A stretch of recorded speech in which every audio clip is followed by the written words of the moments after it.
Aleluia. Glória a Deus. Que Deus abençoe a todos. Abra a palavra de Deus em primeira carta de Pedro, capítulo 1, versículo de número 3, por favor.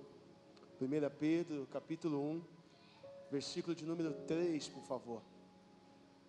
Nós temos uma mensagem, e o tema dessa mensagem de hoje é esperança viva. Você pode repetir comigo? Esperança viva. Agora faça isso com fé, declare: esperança viva. Aleluia. 1 Pedro, capítulo 1, versículo 3. Quem for achando, diga amém. Quem não encontrou, diga misericórdia. Vai lá no finalzinho da Bíblia. Está lá, depois do nosso irmão Tiago, está o nosso irmão Pedro.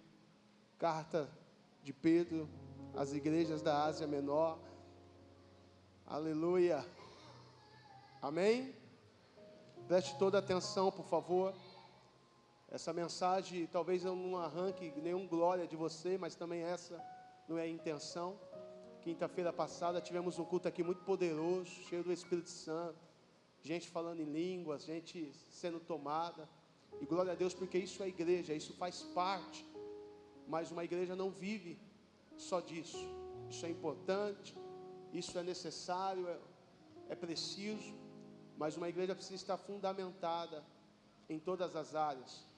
Então eu quero que você preste atenção, por favor.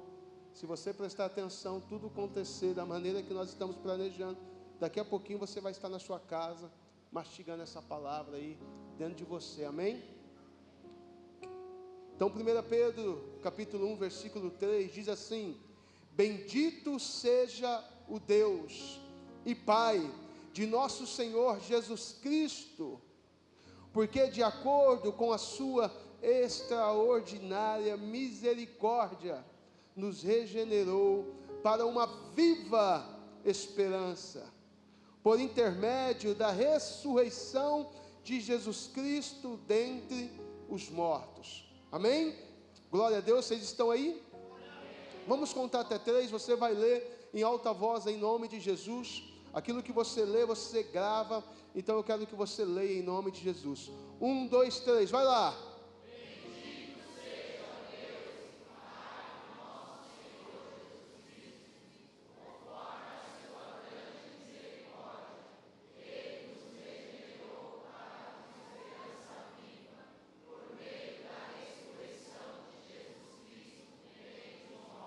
Aleluia.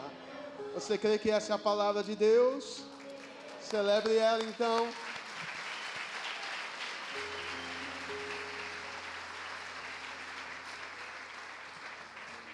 Queridos, o ano a qual essa carta foi escrita é mais ou menos o ano 62, 64 depois de Cristo. É o início do reinado de Nero. E a igreja está sofrendo em Roma, a igreja está sofrendo na Ásia, grande perseguição. A igreja está passando por um momento onde a fé dela está sendo provada nos açoites, onde a fé dela está sendo provada na perseguição de Nero e de Roma contra a igreja. A igreja está sendo caluniada, os cristãos estão sendo culpados de incendiar Roma. E debaixo dessa dor, debaixo desse sofrimento, aonde a fé dos nossos irmãos estão sendo provadas pela dor, pelas aflições, aonde a fé da igreja está sendo provada pelas perseguições, a igreja está sendo dispersa, famílias estão sendo divididas, pessoas estão morrendo. E é nesse contexto que Pedro se levanta para falar de uma viva esperança. É nesse contexto de perseguição, é nesse contexto de calúnia, é nesse contexto de sofrimento, que Pedro, que recebeu da parte de Deus e da parte de Jesus a missão de cuidar da igreja, a missão de encorajar a igreja, a missão de direcionar a igreja, ele se levanta e escreve esta carta. É preciso que você entenda o contexto, para que essa leitura faça sentido. O ano é 62 depois de Cristo. É o início do reinado de Nero.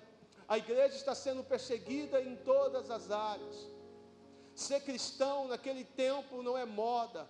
Ser cristão naquele tempo não trazia benefício algum. Ser cristão naquele tempo, provavelmente você ia ter que abandonar em algum momento a sua casa. Você corria o risco de alguém entrar nela e de ferir você com açoites. Ser cristão naquele momento não trazia privilégio algum, como nos traz hoje. Hoje as lutas que nós enfrentamos nem é pelo nome de Jesus. Hoje as lutas que nós passamos, muitas delas são por causa das nossas próprias vontades. São por causa que nós estamos fazendo do nosso ventre o nosso próprio Deus. Quem de nós aqui pode dizer que está sendo perseguido? Quem de nós aqui fomos dormir essa noite com medo de alguém entrar nas nossas casas e arrancar a gente só pelo motivo de ser cristão?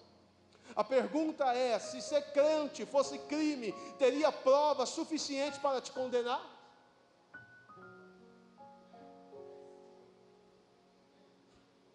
Se ser cristão hoje fosse crime, haveria prova suficiente lá na sua rede social para te condenar? A maneira que você vive, a maneira que você prega o Cristo, a maneira que você conduz, seria suficiente para condenar você? Então é debaixo dessa situação, é debaixo desse clima, que Pedro escreve uma carta à igreja dizendo sobre a viva esperança. E nós precisamos trazer isso à nossa memória. A igreja está perdendo pessoas estão morrendo, pessoas estão sendo feridas, pessoas estão tendo que fugir das suas casas por causa do Evangelho. Nero, ele culpa a igreja pelo incêndio de Roma. E ser cristão é ser inimigo de pessoas importantes da época. Ser cristão não é ter muitos amigos na época. Ser cristão, verdadeiramente, é viver o que Jesus disse, que eles seriam odiados por todos. E é debaixo desse contexto, onde eles estão vendo os açoites, onde eles estão passando por tribulações, dores terríveis, que Pedro, que tem essa missão de encorajar a igreja, que tem essa missão de cuidar da igreja, vai centrar a fé deles naquilo que realmente importa, vai centrar a fé deles naquilo que realmente tem valor. É como se Pedro estivesse falando para eles: olha, não se resume nisso que vocês estão vivendo.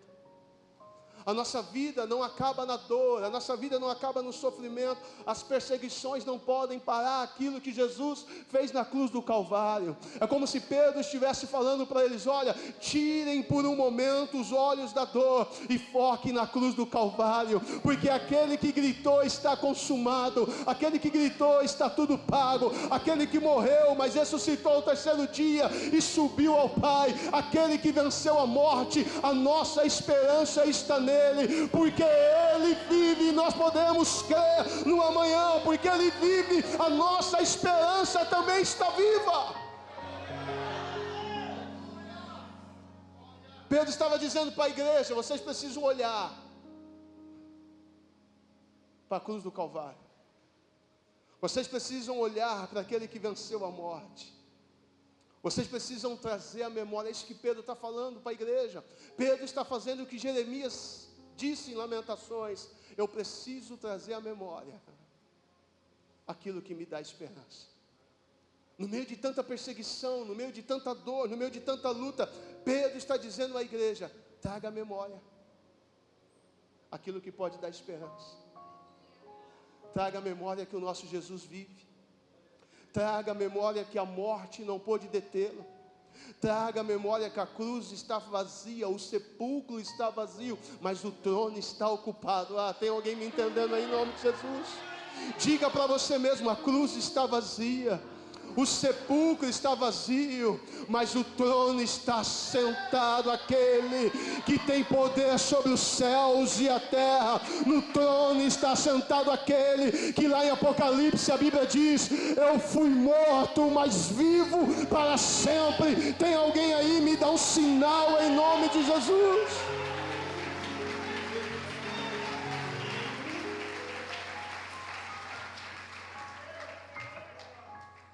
O que Pedro está dizendo para a igreja é: ei, não coloque a sua esperança nesse tempo. Não coloque a sua esperança nas coisas. O que Pedro está dizendo para a igreja: olha, ainda que sofra, sofra com esperança. Ainda que passe por tribulação, passe com esperança. Ainda que esteja doendo, que vocês possam ter alegria no coração de vocês, porque aquele que nos deu uma nova vida, aquele que nos salvou na cruz do Calvário, é o mesmo que prometeu que vai nos buscar e que nós estaremos com Ele para sempre. Você crê nisso em nome de Jesus? Aquele que nos regenerou, irmão. O que essa palavra significa? Aquele que nos deu uma nova vida. Aquele que nos deu uma nova vida. Como foi dito aqui, Jesus não morreu na cruz para melhorar a tua vida. Ele morreu para te dar uma nova vida. Bata no seu peito, diga para você mesmo: quer melhorar de vida? Trabalha, estuda, acorda cedo e dorme tarde. Agora uma vida nova, só Jesus pode te dar.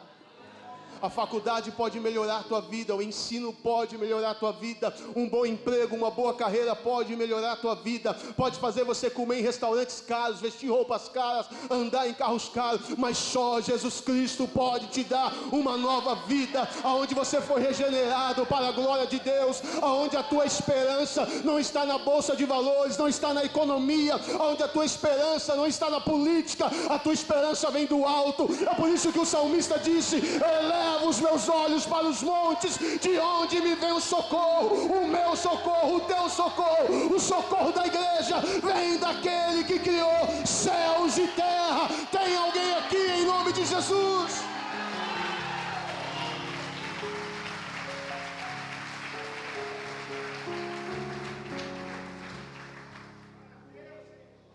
O que Pedro está tentando sinalizar para nós, que somos a igreja hoje, é que a dor faz parte do pacote. Jesus Cristo disse: no mundo tereis, mas tende. E eu aprendi na minha vida que se eu perder o bom ânimo, só sobram as aflições. É por isso que eu vou derramando as lágrimas e semeando a semente. É por isso que eu vou andando e chorando. É por isso que eu vou andando e cantando, mesmo na dor, mesmo no dia da angústia, mesmo quando as coisas não estão legal, eu ainda tenho uma canção de adoração ao Senhor. Não tem como tirar a dor do Evangelho, não tem como tirar as aflições do Evangelho. O diagnóstico negativo chega, o dia mau chega. Ser cristão também é passar por dias difíceis, também é enfrentar perseguição. Ser cristão não é todo mundo ficar batendo nas suas costas e dizendo que gosta de você. Ser cristão é ser odiado pelo mundo que, querido, não recebeu Jesus Cristo, porque a Bíblia diz: a luz vem ao mundo, mas o mundo amou mais as trevas. O problema é que a gente quer ser amado em um mundo que rejeitou o nosso Cristo. E aí a gente não aprendeu a sofrer, a gente não aprendeu a ser rejeitado. A igreja de hoje não aprendeu no fogo a ser provada. Desiste muito rápido, desanima muito rápido. Coloque esperança em coisas que não podem sustentar a nossa fé. Coloque esperança em pessoas. Coloque esperança em ambientes. Coloque esperança em promessas vazias. Mas a minha esperança, a tua esperança é Jesus Cristo ressuscitado. É Jesus Cristo que venceu a morte. É Jesus Cristo, querido, que não ficou prego naquele madeiro. É Jesus Cristo que lá em Jerusalém não tem uma sepultura aonde você possa visitar os restos mortais dele. Porque lá lá em Jerusalém está escrito: Ele não está aqui, mas ressuscitou, vive e reina para sempre. Tem alguém aqui?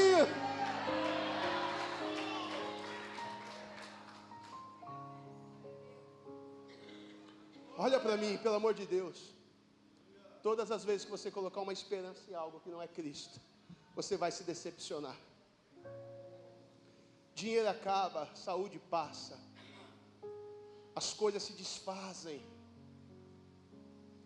as coisas são consumidas pelo tempo. Quem tem mais de 40 como eu já percebeu isso. A força não é mais a mesma, os cabelos não são mais os mesmos. Por quê? Porque o tempo, ele consegue minar algumas coisas. Ele consegue roubar algumas coisas. E se você coloca a esperança nessas coisas, você vai se decepcionar. Se você coloca a esperança em carro, em casa, em dinheiro. Se você coloca a sua esperança quando tudo vai bem. Porque tem momentos na nossa vida que o mar está calmo, vai tudo bem. Mas tem momentos que começa a sacudir as ondas de um lado para o outro, o barco balança, parece que vai quebrar no meio o barco. E a nossa esperança não é que não vamos enfrentar a tempestade. A nossa esperança é saber que Jesus está no barco. Seja profeta, diga para alguém: Jesus está no barco. Diga para ela: não importa o tamanho da tempestade, aquele que acalma as ondas está no barco. Você crê nisso em nome de Jesus? A grande promessa do Evangelho não é a ausência de dor. A grande promessa é a presença de Deus. Eis que estarei convosco todos os dias. Todos os dias. Esse Evangelho água com açúcar, que é para acalmar os nervos daqueles que frequentam a igreja, não é o Evangelho de Jesus. Esse Evangelho que tenta tirar dor, esse Evangelho que tenta falar para você: vem para a igreja, os teus problemas acabaram. Esse não é o Evangelho de Jesus. Eu posso lhe dizer mais: quando você realmente nascer de novo, você vai ter que enfrentar alguns problemas que outra hora você não tinha. Você está aí? Quando você realmente nasce de novo, você nasce para uma nova vida. E nessa nova vida, irmão, a velha vida não encaixa, não dá liga. Então você vai arrumar problemas que outra hora você não tinha. Quando eu tinha uma velha vida, antes de nascer de novo, eu não tinha problema com a mentira. 1º de abril passou, né, irmão? Quantas vezes você brincou, né? 1º de abril, mas tem vida de algumas pessoas que é um 1º de abril o ano inteiro. É uma mentira o ano inteiro. Quando você tinha uma velha vida, talvez você não tinha problema, irmão, em enganar alguém. Mas nessa nova vida você começa a arrumar problemas que você não tinha na velha vida. Você não tinha que dar satisfação da sua vida para ninguém. Esse negócio de livre-arbítrio era bom na velha vida. Ontem eu conversava com a Larissa: cara, nós não temos livre-arbítrio. A partir do momento que você vem no altar, e geralmente a gente faz aquela oração: Senhor Jesus, eu entrego a minha vida. E quando você entrega, sabe o que você está falando? Você não é mais dono dela. É por isso que a palavra Senhor é a palavra dono. Querido, para você que nasceu de novo, ei, deixa eu te dar uma boa notícia: você perdeu o livre-arbítrio. Agora não é você que decide quando faz, como faz, se tem vontade de fazer ou se não tem vontade de fazer. Agora é o Espírito Santo que tem que te conduzir, é o Espírito Santo que tem que te levar, porque Ele vai te levar em lugares que você não queria ir, Ele vai te tirar de lugares que você queria estar, porque a obra é dEle, o poder é dEle, é Ele que está sentado no trono. Foi o nosso Deus que venceu a morte. Você está aí? Eu sei que um crente não nasceu de novo quando ele acha que pode controlar a própria vida, fazer o que ele quer, na hora que ele quer, quando ele quer. Pedro está falando para a igreja que nós temos uma esperança viva. A esperança do mundo, irmão, está morta. É por isso que o mundo está decepcionado, porque o mundo esperou na política, o mundo esperou nos homens. O mundo está tentando resolver o problema do mundo com dinheiro. É por isso que tem corrupção. O mundo está tentando vencer a dor do mundo com mais um relacionamento. É por isso que tem gente que está no quinto. O mundo está tentando vencer o problema do mundo na droga. É uma esperança morta. É uma esperança que não pode resolver, que não pode transformar a vida. O mundo está tentando resolver a esperança do mundo na prostituição. Mas o que Pedro está dizendo para a igreja, que está passando dor, que está sendo perseguida, que está passando um momento difícil. E sabe, a maior mentira do diabo nesses tempos é que se você está passando por dores é porque Deus está distante. Quem te disse isso? Quem te disse que Deus não está presente na hora da dor? Quem te disse que Deus não está presente na hora do sofrimento? O que Pedro está dizendo para a igreja: volte a olhar para aquele que venceu a morte. Tem gente naquele contexto perdendo a vida. Agora você imagina para uma mulher que perdeu o marido, chegar em casa ainda ter medo de perder a própria vida, de perder os filhos. E Pedro está escrevendo para essa igreja: bendito seja Deus Pai. Pedro não está escrevendo uma palavra de murmuração. Pedro não está escrevendo uma palavra de desânimo. Pedro ele vai escrever em 1 Pedro capítulo 1 versículo 3: bendito seja Deus Pai. Você pode dizer comigo: bendito seja Deus.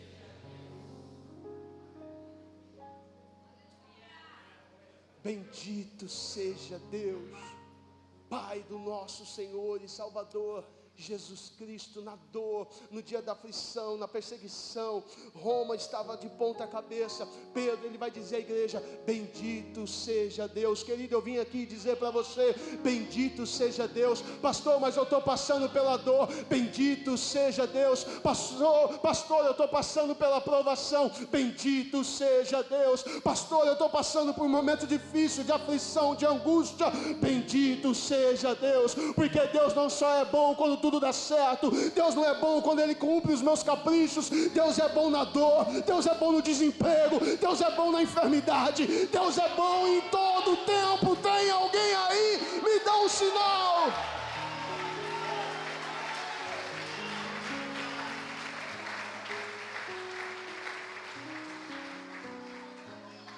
E a grande verdade é que só quem nasceu de novo tem uma esperança viva. Eu não posso esperar que o mundo tenha esperança viva. Eu não posso esperar que venha do mundo aquilo que Deus está pedindo para a igreja. Deus nunca pediu para o mundo ter esperança, mas para nós, a igreja, Ele está dizendo: bendito seja Deus que nos regenerou para uma viva esperança. Tem alguém aí?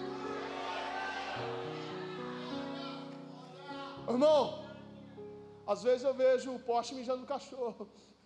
Às vezes eu vejo o pessoal do mundo tentando confortar algumas pessoas que se diz cristão, que perdeu a alegria, que perdeu a esperança. Quantas vezes eu já vi gente do mundo falar para alguém que frequenta uma igreja, que diz que nasceu de novo: oh, levanta a cabeça, olha, você vai vencer. Aí a igreja precisa ficar ouvindo o Pablo Marçal, né, irmão?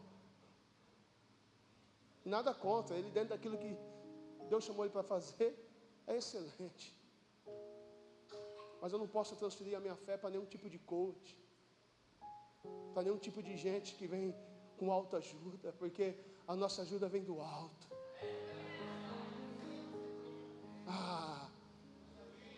Sabe, irmão, um cristão sem esperança, não importa o que você esteja passando, e eu nem estou diminuindo a sua dor, porque eu também tenho as minhas.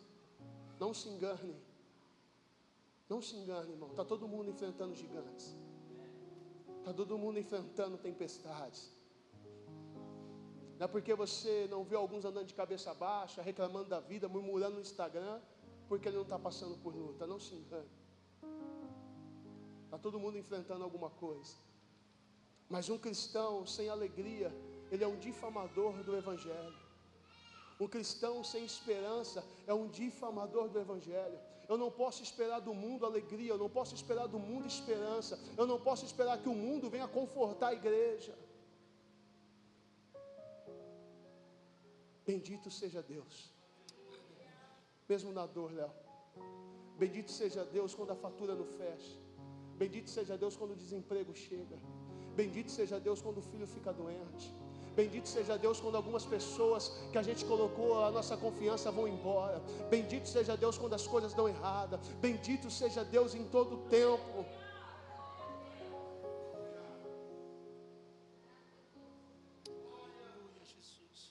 Bendito seja Deus, que por sua infinita misericórdia,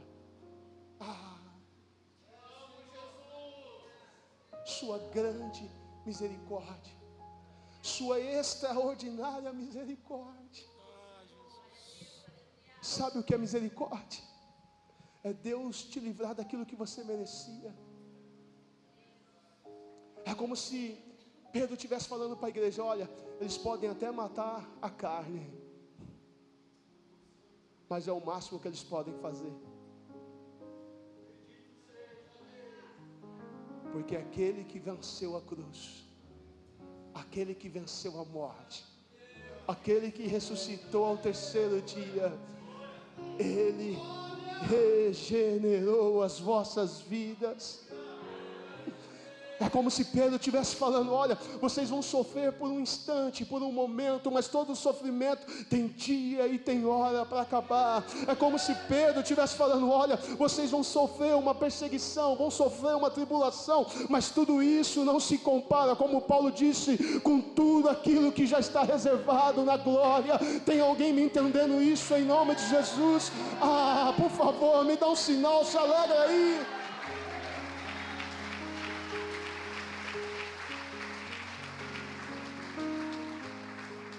Nós temos uma igreja infantilizada, que gosta de ouvir que vai receber carro, casa, que Deus vai dar coisas.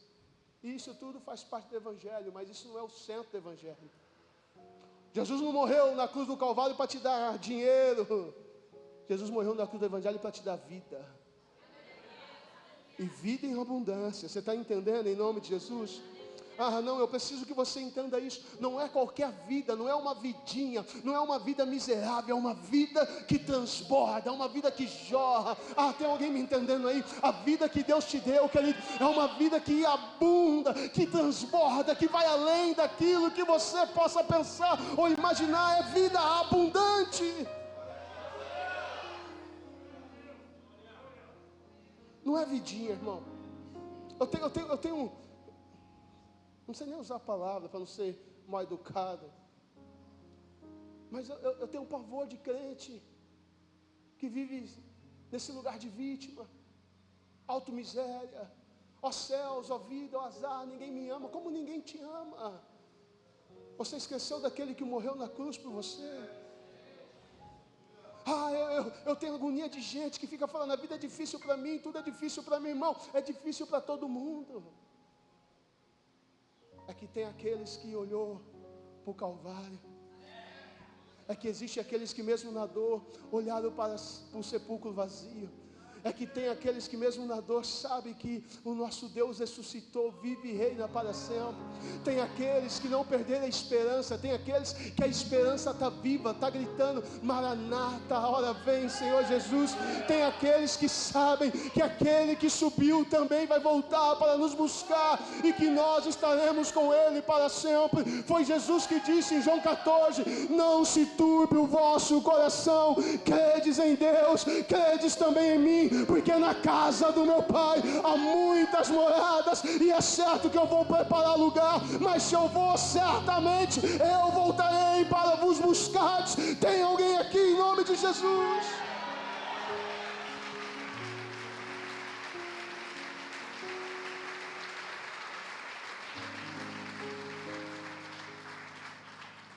Tem muito cristão desanimado nesses dias. Tem muito cristão vivendo como se Jesus não tivesse ressuscitado.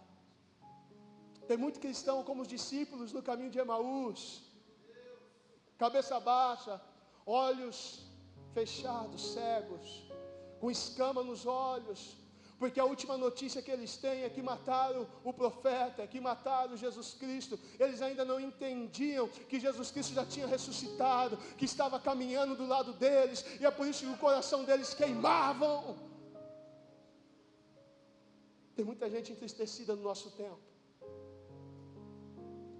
O mundo prega mentira com tanta verdade. O mundo prega mentira com tanta verdade, e às vezes a igreja prega verdade com tanta mentira. O meu grande desafio nesses dias é que as pessoas que passem pela minha vida tenham desejo de conhecer esse Deus que eu tanto prego.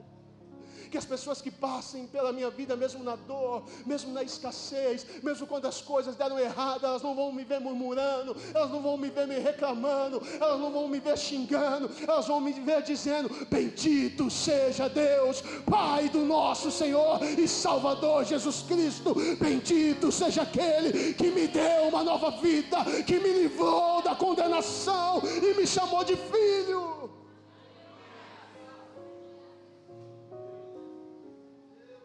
Tem gente que não fala por educação, mas pensa: ser crente que nem ele, eu estou fora. Ser crente para viver assim, cabeça baixa, reclamando, murmurando, eu estou fora. Oh, irmão, eu sou tão otimista, eu acredito tanto nas coisas de Deus, que se eu acordar amanhã, lá na minha calçada, estiver cheio de estrume de cavalo, eu vou pensar: ganhei 2 cavalos, cadê eles? Eu vou montar neles, eu vou dar uma volta. Você não vai me ver reclamando, irmão. Na frente da minha casa tem uma árvore, e quando ela está florida é a coisa mais linda, irmão. Ela solta umas folhas amarelas, não sei o nome daquela árvore, não sei se é ipê. E tem uma turma que sempre está reclamando das folhas secas, sempre está reclamando das folhas que caem, mas sempre tem alguém que passa e fala: que coisa linda, olha que árvore bonita. A árvore é a mesma, a maneira de enxergar é diferente.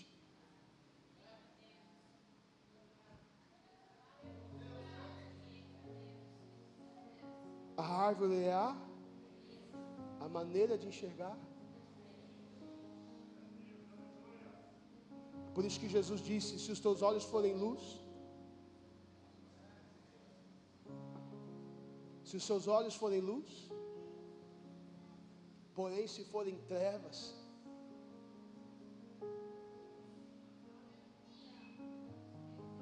é por isso que a igreja é a luz do mundo.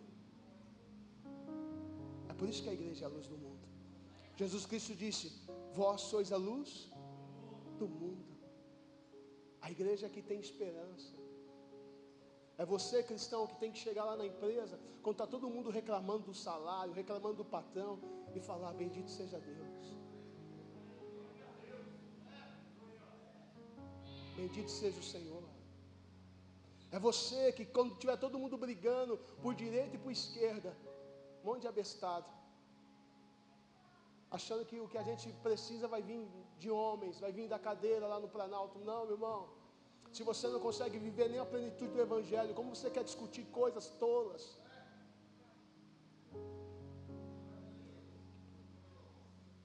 O que nós precisamos não vai vir de homens, não vai vir da política. A nossa esperança não está no próximo presidente. Perguntaram para mim essa semana: bispo, você está sabendo que o jogo do Brasil vai ser à noite? E eu: com isso, irmão, eu não fui convocado, eu não vou jogar. E se cair em dia de culto? E eu: com isso, irmão.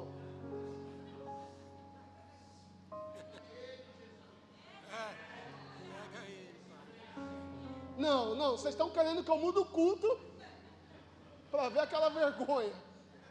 Se fosse na época do Pelé, nós ia até pensar: oh Deus. Irmão, vocês estão brincando comigo. Nós estamos colocando a nossa esperança na onde? Na verdade, se você quer gritar é campeão, vem para o culto e ora.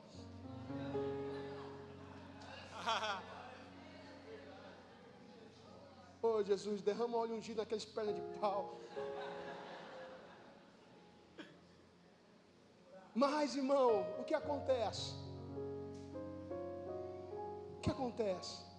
Às vezes a gente vai colocando a nossa esperança em tantas coisas, esquece que a nossa esperança é o Senhor Jesus. esquece que a nossa esperança é que a morte não venceu. É por isso que domingo agora nós vamos aqui falar sobre Páscoa, o Cordeiro Pascual, o Cordeiro que venceu a morte por mim e por você, o Cordeiro que ressuscitou. Jesus Cristo está vivo, irmão. Jesus Cristo está vivo, Ele vive.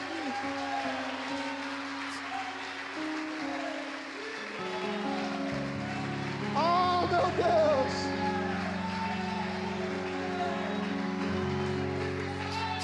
Oh! O que eu quero dizer para você é o que Pedro estava dizendo para a igreja: a nossa esperança está firmada, não no carro, não na casa. A nossa esperança está firmada que Jesus Cristo venceu a morte. Porque Paulo disse: se ele não tivesse vencido a morte, a nossa fé seria... Mas ele venceu, irmão. E é por isso que a Bíblia diz: se sofremos com ele reinaremos. Se morremos com ele ressuscitaremos. Você crê nisso em nome de Jesus? É por isso que Jesus disse lá em João: eu sou a ressurreição, aquele que crê em mim. Aleluia. Faz sentido? O que eu quero dizer para você é que homens de fé, e muita fé, homens com muita fé, morreram, passaram por dor,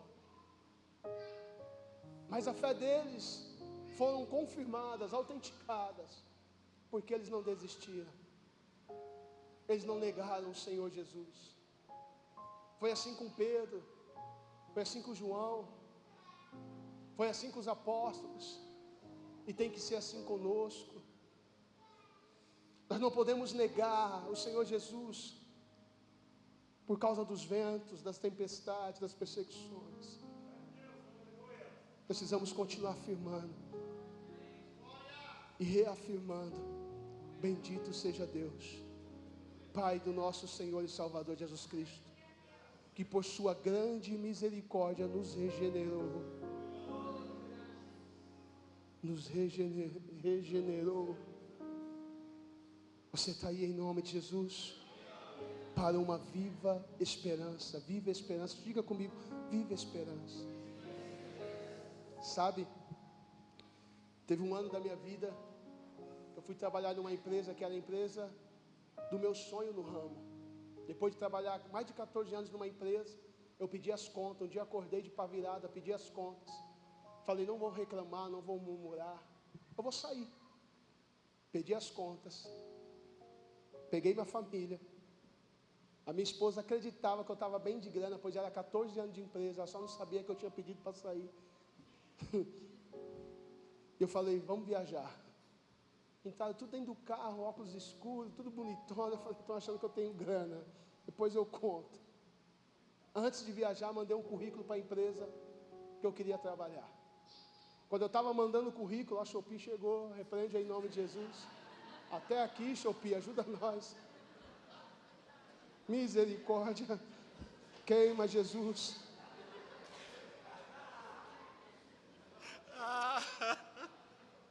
Eu escuto esse barulho meia-noite, 2 horas da manhã, estou acostumado. Eu já abro só um olho assim, olho e falo: você não vai fazer isso agora, né? Mas vamos lá. Estou terminando. Quando eu mandei o currículo para essa empresa, o primeiro currículo que eu fiz na minha vida, nunca tinha feito um currículo. Meu irmão brincou comigo: cara, você acha que essa empresa vai te chamar? Cara, a minha parte é mandar. A empresa estava uns 10, 15 anos à frente da empresa que eu trabalhei a vida inteira. Resumindo, estava indo para a praia, o telefone toca, me chamando para uma entrevista. Eu falei: agora não dá, agora eu vou viajar. Marca para outra segunda, eu volto. E a gente fui para a entrevista, passei, comecei a trabalhar nessa empresa. Naquela época, era um salário que pouca gente ganhava nesse ramo e que dava para viver muito bem. Convênio da 1.000, ticket de alimentação. Eu estou falando de alguns anos e o salário estava para cima das casas dos 10 pila. Um dia eu fui para o monte, e eu estava lá no monte orando, eu e Deus. Depois daquele dia, irmão, eu peguei bronca de monte.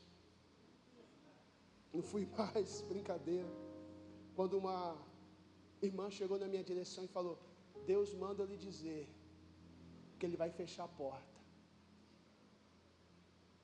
Eu falei: mas qual porta? Ela falou: você sabe qual porta? A porta que você se apoia. Na época a igreja pagava uns 1.000 e pouco de aluguel, 2.000, e eu pagava boa parte do aluguel sozinho, então não tinha preocupação.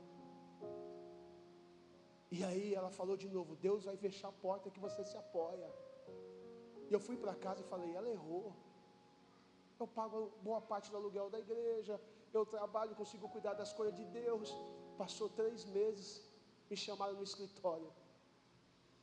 E na hora que me chamaram no escritório, eu lembrei da irmã no monte, falando para mim: Deus vai fechar a porta. Eu falei: meu Deus, tomara que essa irmã seja uma falsa profeta, ela errou. Resumindo, o seu Dário, que era o dono da empresa, falou: foi bom até aqui, cara. A empresa entrou em um momento difícil, nós vamos começar a cortar, e dessa vez chegou a sua vez. Fechou a porta. E é ruim quando você coloca a esperança em algo, ou em alguém. Talvez Deus hoje queira nos alinhar, a voltar a colocar a esperança somente nele. Mesmo na dor, mesmo no dia difícil, mesmo na solidão. Tem gente que colocou a esperança em gente que foi embora. Coisas que deram errado. Tem gente aqui colocando a esperança no casamento, na filha, no filho. Ai, o meu filho, o amor da minha vida. Eu vou te contar não, viu? Eles crescem. Aí o amor da sua vida conhece o amor da vida dele. E na hora que vai dar algum retorno, começa a trabalhar, vai embora. Foi assim com meu pai. Foi assim com meu pai. Foi assim com o pai dele. E está sendo assim comigo. Não é assim? A gente pega o amor da nossa vida. Eles vão crescer, irmão. E eu que tive 3 meninas, esses gavião, não sei de onde eles vêm. A gente atira, mas não acerta. Levei um para a praia final do ano. Praia é fácil de cavar, sepultura. Está tudo certo aqui na minha mente. Eu trago ele, cavo, enterro. Falo para a mãe dele que ele sumiu. Aí a bispa olhou e falou: Marcos, vai matar ninguém não, não pode. Ele já não matou os outros 2, vai matar esse para quê? Mas a nossa esperança não pode estar nessas coisas. Não pode estar nos filhos. Não pode estar na casa, no emprego. E eu perdi aquele emprego. E sabe quanto é que eu fui ganhar, irmão? R$50 por dia. Para aprender uma profissão. Porque eu não sabia ficar em casa. Eu não sabia comprar pão 9 horas da manhã. Estou aprendendo, viu, irmão? Essas coisas a gente aprende. Mas o que eu quero dizer para você é que naquele dia eu achava: não, Deus não vai fechar a porta. Ele fechou, porque Deus é o Deus que também fecha a porta. Se coloca de pé em nome de Jesus.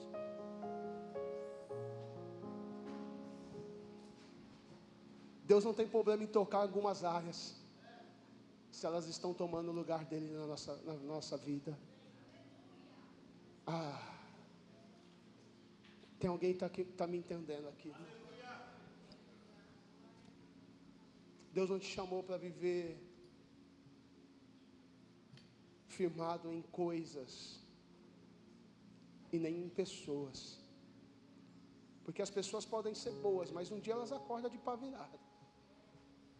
Um dia elas acordam e você já não faz mais parte do projeto delas, elas vão embora. E como é que você vai ficar? Murmurando, reclamando, ou você vai dizer: bendito seja o Senhor, bendito seja Deus? É como Jó disse: Deus me deu, bendito. É como os apóstolos diziam: nós recebemos o bem de Deus, por que não recebeu o mal?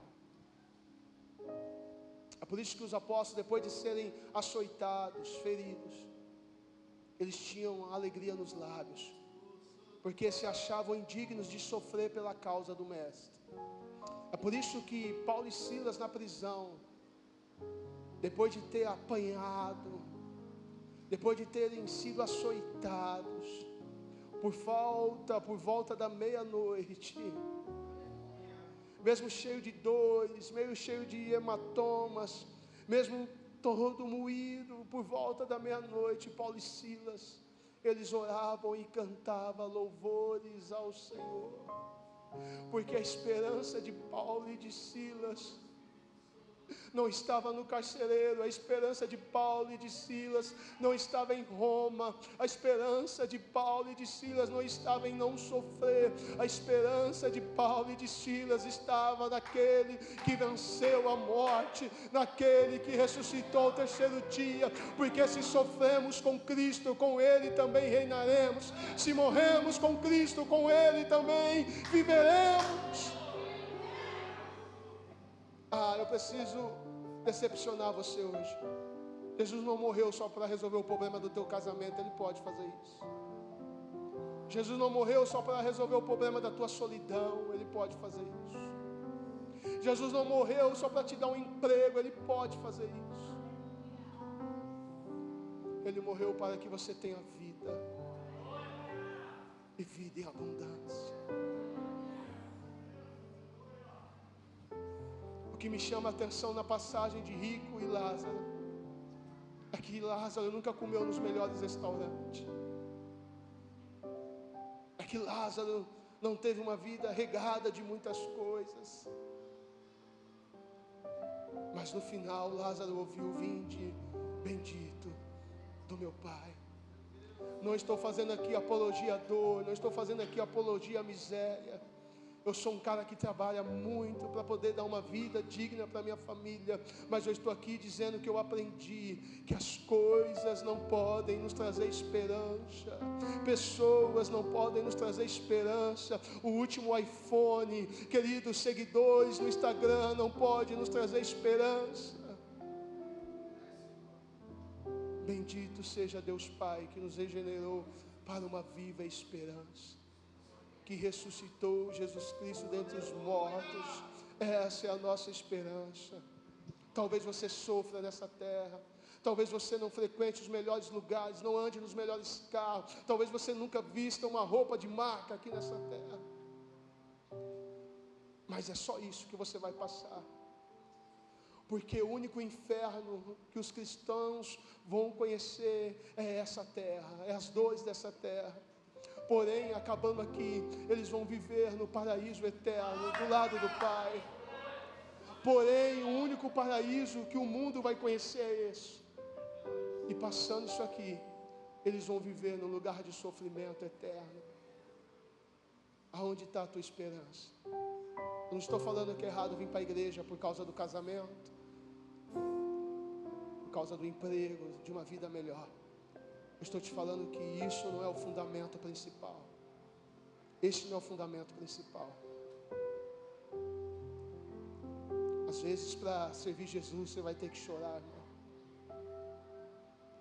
Às vezes, para servir Jesus, você vai ter que engolir um brejo inteiro. Sabe qual foi a minha maior dificuldade de vir para a igreja? É ter que ficar engolindo brejo, irmão, sapo, como diz aí.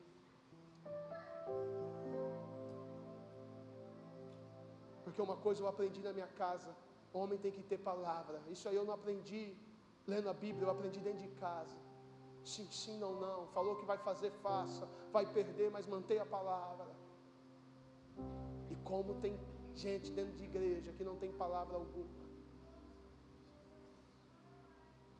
que a gente não pode depositar nada, porque eles se perdem com coisas poucas.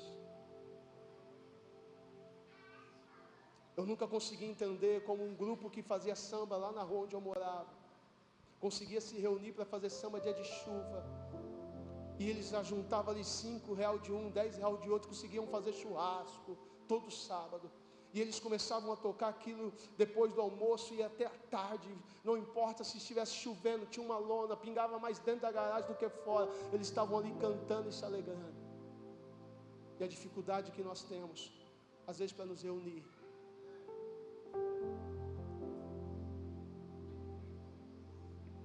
porque cada um está pensando no seu próprio interesse, e deixaram de lado o interesse do reino.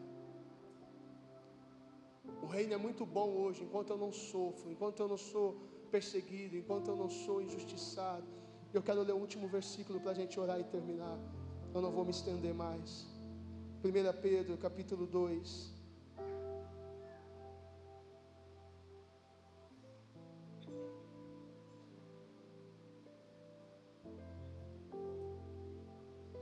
Versículo 19 de 1 Pedro 2, por favor. Pois é louvável que por causa da sua consciência para com Deus, alguém suporte constrangimento e sofra injustamente. Pois é louvável que por causa da sua consciência para com Deus, alguém suporte constrangimentos e sofra injustamente. Se você sofre porque você causou esse sofrimento, isso não tem glória nenhuma, isso não tem mérito nenhum. Você causou, tem que pagar. Mas quando você sofre injustamente, aí o nome de Deus é glorificado. O grande problema é que hoje a gente não consegue sofrer injustamente. Isso está em nós. Cheguei do mercado hoje, estou tirando as sacolas do carro, vem a Helena para me ajudar. E a Helena pegou 2 sacolas, mas 2 sacolas levinhas, copo descartável e salgadinho que ela mesmo ia comer. E eu venho com uma sacola pesada. Ela falou: lá, avó, só com uma sacola, e eu com 2. Eu falei: já está no sangue. A competição, a comparação, achar que o outro está levando vantagem, achar que o outro, sempre o outro, sempre o outro. Se você ainda não aprendeu a sofrer injustamente, você ainda não aprendeu a lição principal do reino. Não era justo Jesus subir naquela cruz, não era justo ele ser pregado naquela cruz, não era justo ele usar aquela coroa, aquelas 39 chicotadas, não era justo com ele ser humilhado, cuspido na face dele. Aquilo não era justo com o rei que não pecou, que não abriu a sua boca. E você fica bravo quando te tiram de uma escala, você fica bravo quando alguém diz algo que às vezes até é verdade, você fica bravo, porque aqui nessa igreja às vezes a gente sofre injustiça. Vocês sofrem injustiça. Aqui não é céu. Vocês do louvor vão sofrer injustiça aqui nessa igreja. Pastor vai sofrer injustiça, vai depositar confiança em gente que vai cuspir no prato e vai sair falando mal do prato que comeu. Mas se a gente não aprender a sofrer injustamente, a gente não entendeu o que é reino. Você vai sofrer injustiça, vai cuidar de gente, vai levantar gente que depois vai derrubar você, e você vai ter que aprender a bater poeira, levantar a cabeça e dizer: bendito seja Deus, bendito seja Deus, bendito seja Deus. Posso falar? Você vai sofrer injustiça, vai emprestar algo seu para alguém que jurou devolver, e ele não vai devolver, ele não vai pagar, mas você não pode pôr a culpa em Deus, não pode sair da igreja, você vai ter que bater a poeira e dizer: bendito seja Deus.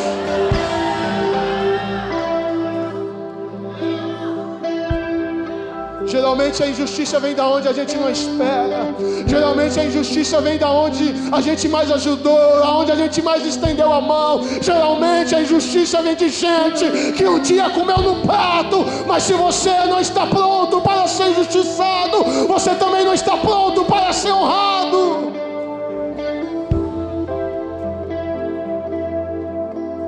Eu sinto uma glória aqui nessa noite.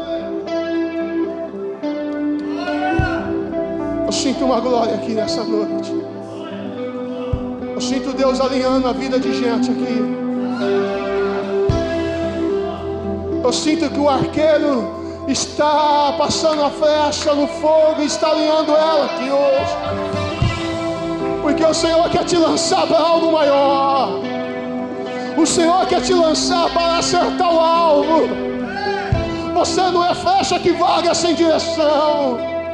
Ah, Espírito Santo, vem queimar com teu fogo, vem queimar com a tua glória, vem alinhar a nossa mente, vem alinhar os nossos corações, porque se nós não sabemos sofrer injustiça, também não sabemos ser honrados, Senhor. Então alinha os nossos corações.